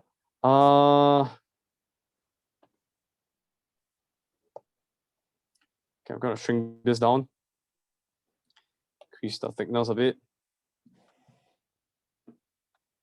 Bring it back in. Make the x-axis a bit longer. If not, my cosine a bit difficult to draw. Split into half, maybe somewhere here. Let me see if it's accurate. Yeah, okay. So somewhere here. And then we try to sketch the cosine. Here, what do I want? I want to have a y equals to 2. I'm just gonna treat this as y equals to 2. And then I'll draw my curve around the y equals to 2. So up 3 units, up 3 units, down 3 units, down 3 units. Up, up, down, down like this. This is y equals to 2, which is not actually the x-axis. So let me just change this into a dotted line. Can you see the dotted line y equal to 2? Can all? Yeah. Yeah. And then after that, I draw in my official x-axis. So here is my x-axis. Then you can get your 120 degrees. Sorry, no. What is it? 360 degrees and 180 degrees. There's a y, there's a x-axis, there's an origin. Okay, what's the maximum again? This guy is at the 2 plus root 3. I need more space to write down. Let me just shift it over. 2 plus root 3. The other guy is 2 minus root 3. Is it right? Sorry. Minus 2 plus root 3. Yeah. Minus 2 plus root 3. Okay? Can? That is y, the first curve. Then now we need to deal with the second curve. Y equals negative 2 sin x. This one easy, right? Sin x, there's a 2 here. Then negative 2 must be somewhere below. So maybe somewhere over, I went 2 units up, so I should go 2 units down. So somewhere over here would be y equals negative 2. Then your curve must be like this, right? Sin x. But now, sorry, this is 2 sin x, 2 sin x. But you actually need minus 2 sin x. So you have to flip it upside down. What do you get? Maybe I'll use a black pen. Halfway down, up. Wow, mine looks like a triangle. Not good. It should be smoother. This one, try to make it smoother. But I'll just leave it for now, huh? You get what's going on, right? Okay, good. Then that's the graph. Then there's a problem here. What did the question say? On the same axis, you sketch from 0 less than equal x less than equal to what? Oh my god. There's a few problems. First problem is this is 4 pi, which means you need radians. So instead of 180 degrees and 360 degrees, it's pi and 2 pi. Another problem is you need to extend until 4 pi. Nothing much, just have to copy and paste the exact same thing. But sorry, no but. Just copy and paste the exact same thing a second time. Let me try and get the size to be smaller. Because I am holding on to an iPad, I can just easily copy and paste it. Okay, let me just duplicate this. Okay, in real life, just use a paper and pen to duplicate it. I mean, slowly go and copy and paste it. Then you get your graph. So this is the full graph. Can you see? 2 copies of the same thing. Sorry, this shouldn't be pi and 2 pi anymore. Should be, what would it be? Let me think a bit. 3 pi, then 4 pi. Okay? Is it clear? That's how you draw the graph. Okay, hopefully. Yeah. Can. Just need practice. Okay, that's question 2. Let's just try. Okay, let me give you some hints. The rest will be your homework. You can try first. Cosine 2x here, you can always use a special identity, which is 1 minus 2 sine square x. Okay, then when we ask you when is y1 minus y2 less than 0, it's equivalent to saying y1 less than y2. So let's say, for example, I give simpler example. If this is y equals to 3 sine x, okay, here is plus 3, there is minus 3, and then I have y equals to, this is y1, let's call it y1, and this is y2, which is equals to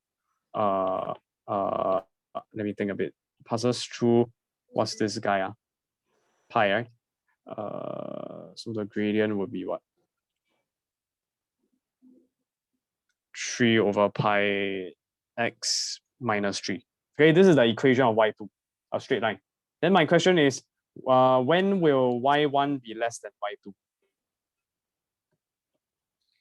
When will y1 be less than y2? When I say y is less than, it means I'm focusing on the y coordinates of those points. So let's consider this first half here. Purple is above the straight line, right? Means it's not less. Means it's more than.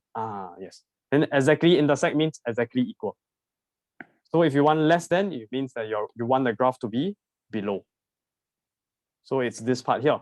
But the answer I'm looking for is not just straight in. I'm looking for, if let's say we just restrict everything to 0 to 2 pi, equal, then my answer I'm looking for is pi less than equal x less than equals to 2 pi. Here is 2 pi. Okay? Okay. This is the answer I'm looking for.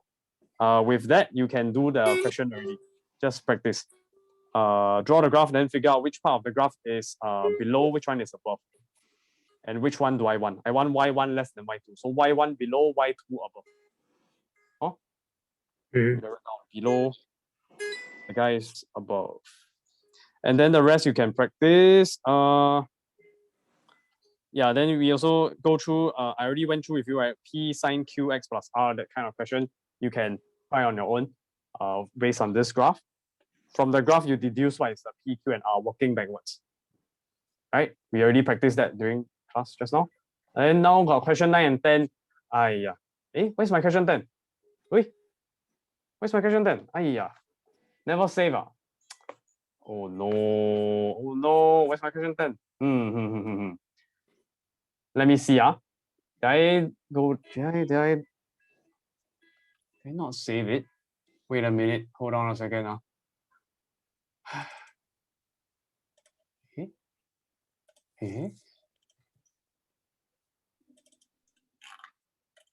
I didn't save it. Okay, that's bad. That is not good. I didn't mean to do this question. Hold on a second. Can I just send you a new question? I am sending it to you on Telegram now. Okay, question 16. Can you see the Ferris wheel question? Yeah. Okay, we'll try that instead. This one I don't want to go through. You can try it as homework.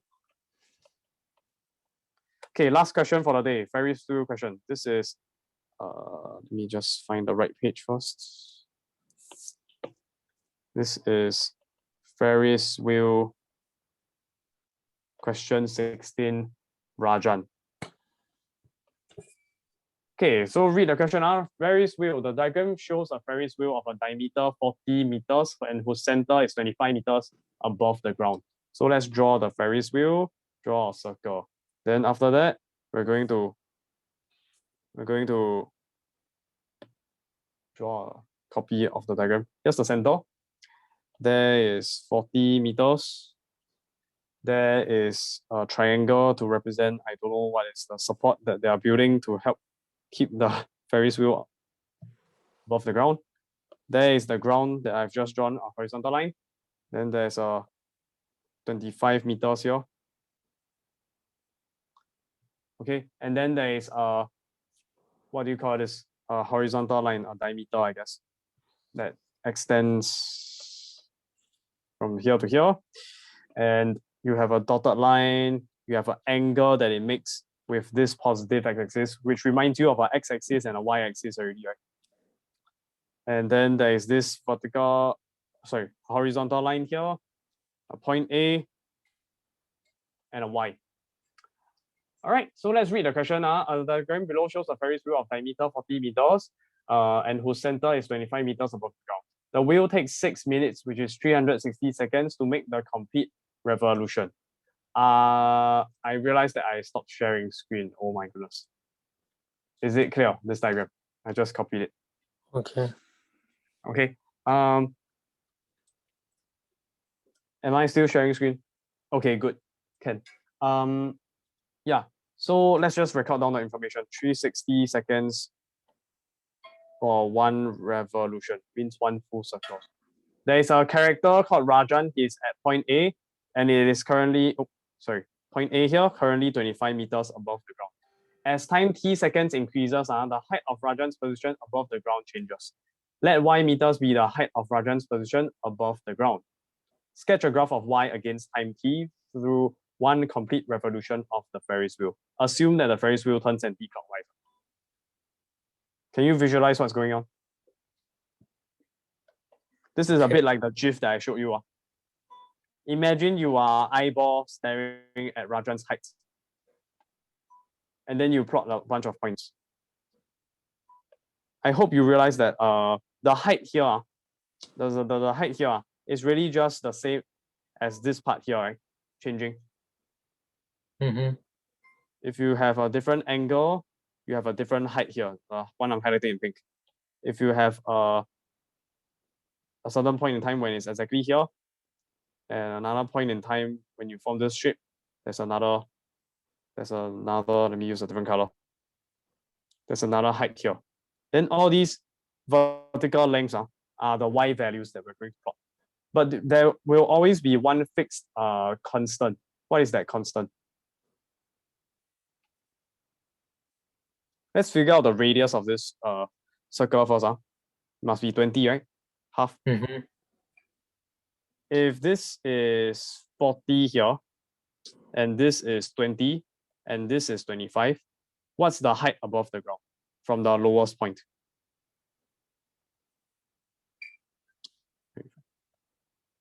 Five. Yes, correct, it's 5. Let me just label this. This is 25. The radius here is 20. Remaining part question mark must of course be 5. 25 minus 5. So that means that there will be a constant height of 5 meters above the ground, right? For Rajan, when he makes one complete revolution. Okay. So that means that on your graph, you'll always have a y that is minimum value is 5. Okay? Oh. Make sense? Then Then you're gonna go, what's the maximum height? 45. Is it for correct, it's 45. So we can plot a point 45 here. And then we must think, what's the only thing that is changing? It's the vertical height, right? It's the vertical height of a right-angled triangle. If you can see, maybe I'll use a different color. We use purple here. A vertical height here is changing, which is actually the what of with respect to the angle. If this is angle, let's say theta, can you see angle theta?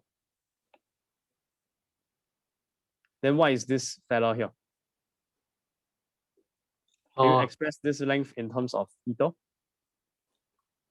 This Opposite. So which ratio? opposite. By the way, the radius is 20. Okay. So it would be use sine Sine theta equals to sine theta equals to that thing divided by 20. Correct. Yes, that thing. That thing is the I also don't know what name to give it. Let's just call it Q, I guess. Q divided by 20, right? So Q is actually equals to 20 sine theta. Do you agree? Okay. Can Q equals to 20 sine theta. So that means that we actually have a function to draw already, right? Can you figure out what's y now? 20 sine theta, but 20 sine theta is the varying Q value. Correct or not? But what else do you have to add on? A constant height that Rajan is always above. A minimum height. 5. So actually this graph, this question is just asking you to draw the graph of y equal 20 sine theta. Right? The vertical length here. Can understand? Okay. Okay, then we proceed to draw the graph. So who's the middle value? Middle line? Max plus min divided by 2, which is 47.5. 25? Oh, sorry. Yes, you're correct. Thinking too much. 25. Okay, can. Then we just draw the graph. So when theta equal to 0, what happens? Sine 0 is 0. 20 times 0 is 0. 0 plus 5 is 5. Eh? Something is off. Let me think a bit. Did I do it wrongly?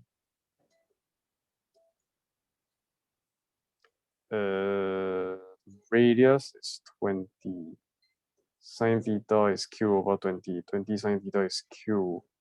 So if I add on a q, is that the right length? Right. That's not correct. Oh, q can be negative, right? Can q be negative? Sure. Can if the angle reaches maybe like angle that's more than 270, less than 360. So sine of theta will be negative, right?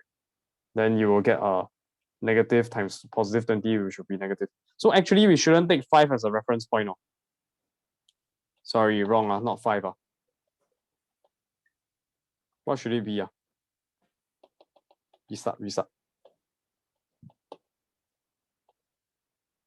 It should be this height here, 25. Sorry, not relevant. It should just be 25. Can you see why? Why? We are considering what is his height. When theta equals to 0 degrees, let's just pretend that the question asking about the angle first. Later, then we change to time. 0 degrees, where is Rajan? Sorry. Where is he at? At theta equals 0 degrees. He's at point A, right? What's his height above the ground? 25.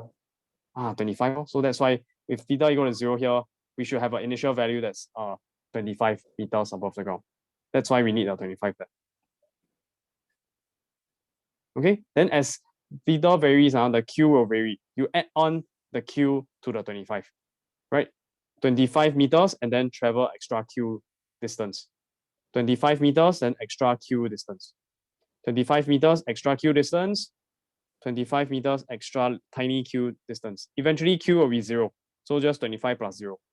But then eventually, Raja will go downwards. He will go closer towards the ground, less than 25. But don't need to worry. 25 meters plus q, the q can be negative, so it will bring it back down to the correct height. Or plus 25, then minus away q. And then it will go back to the correct height. So on and so forth. Okay, so this is the correct graph. Yes. Is this okay?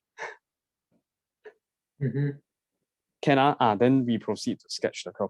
Okay, with this equation, we get 20 sine theta plus 25. Let's sketch the curve. Let's just list down what's the amplitude first, what's the period, what's the maximum, what's the minimum.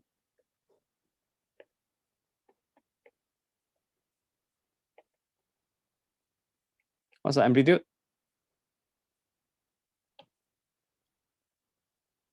Hello? 20. Just 20.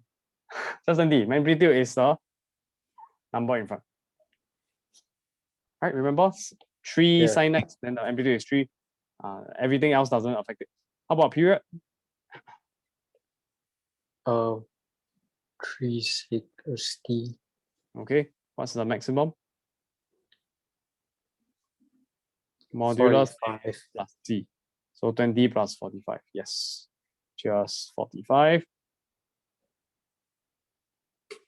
Then what is the minimum? Minimum height. 5.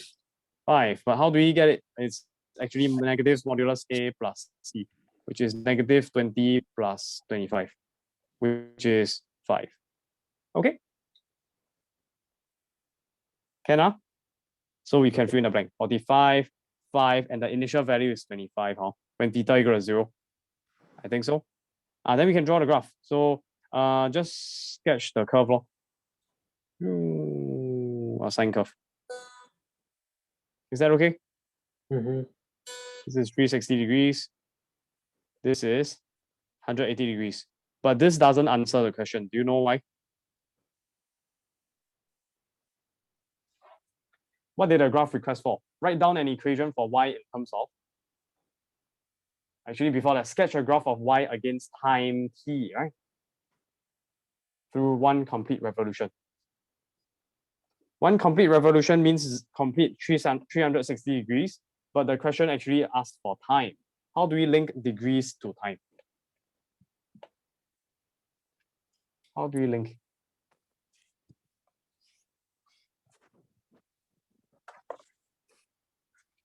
Oh, What did they tell us? They told us that the wheel takes 6 minutes, 360 seconds to make one complete revolution. Right? so 1 One degree. complete revolution is how many degrees? 360 degrees. So that means that there's a 1-to-1 relationship. 1 degree is 1 second. So instead of change, so the change is very simple. Just change your theta into t. Sorry, theta is supposed to be th and ta. Th sound. I'm very bad at pronouncing th. Then the degree symbol change to seconds. Degree symbol change to seconds. That's all. If the question actually told you it took 720 seconds, then it's a 2-to-1 ratio. so this one will become, if I'm not wrong, 90 seconds. This will be 180 seconds, right? But that's not the question given, so we don't think so hard. Just work with what we have. 360 seconds, 360 degrees. So 1 second is 1 degree. Just swap the degree with s. Okay, theta change to t, and then we are done with the first part of the question. And part 2 asks us to write down an equation for y in terms of t. So this theta just changed to t. Okay, 20 sine t plus 25. Maybe I'll label part 1. Part 2 is y equals 20 sine of t plus 25. Oh, by the way, you know why we stop at 360, right? Because the question requested one complete revolution only. Okay. Yes? Okay, yeah, don't need to go more than one round. Then write down an equation for y in terms of t. That's part 2 done. Part 3, when would Rajan be 40 meters above the ground? That will mean that you have to draw a line y equals 40. Okay? Or you can think of it in terms of the diagram. You're initially 25 meters above the ground. When are you 40 meters? You need 40 meters, but you're already 25 meters. So you need an additional how much? 15, right? 40 minus 25. You need an additional 15 meters. In other words, your extra Q, this extra contributor, must be equals to 15. Does it make sense? 25 plus 15 gives you 40. So Q equals to 15. Then you solve 40. Solve 40. So this guy equal to 15, solve 40. But there's a more systematic way to do it, which is to think of it as simultaneous equations. Our current equation is this one, equation 1. The other guy we need is y equal to 40, equation 2. So what do? 1 equals to 2, sub in. You get 40 equals to 20 sine t plus 25. So 20 sine t equals to 40 minus 25, which is the 15 I was telling you about. And then just solve for sine t. Let's see, what are you writing? I cannot see. Let's just divide by 20, so it's 3/4. Then alpha must be equals to, I don't know, let's just write it at the side.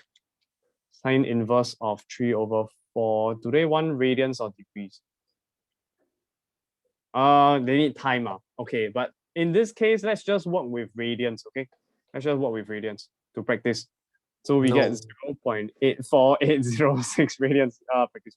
Yes. Then after that, t must be what? T must be 2 different values. Because if you see, look at the Ferris wheel. When it's 40 meters above the ground, it's somewhere here. There's 2 positions, either here or there. Right? Okay. So that's why you are expecting 2 different answers. So it's either 0.84806 radians or Pi minus that. Yes.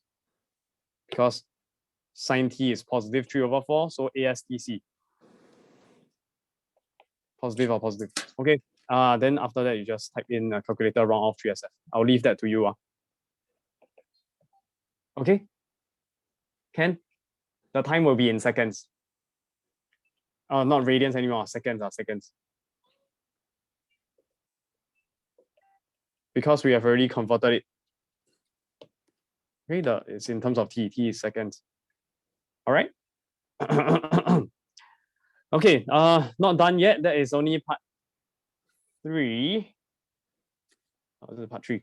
Let me think. Part 2 is like this. Part 3 is solving the equation. Anyways, after part 3, okay, that's all that's all there is to discussion, and that's all for today. Yay! Is it? Yeah. Okay. Then the ones that I haven't covered in this worksheet, you'll do as homework in addition to that homework worksheet I gave you. Okay? Can? Okay. Can. Yeah, then that's all for today. Bye-bye. Thank you. Any questions? No? No. No. Okay.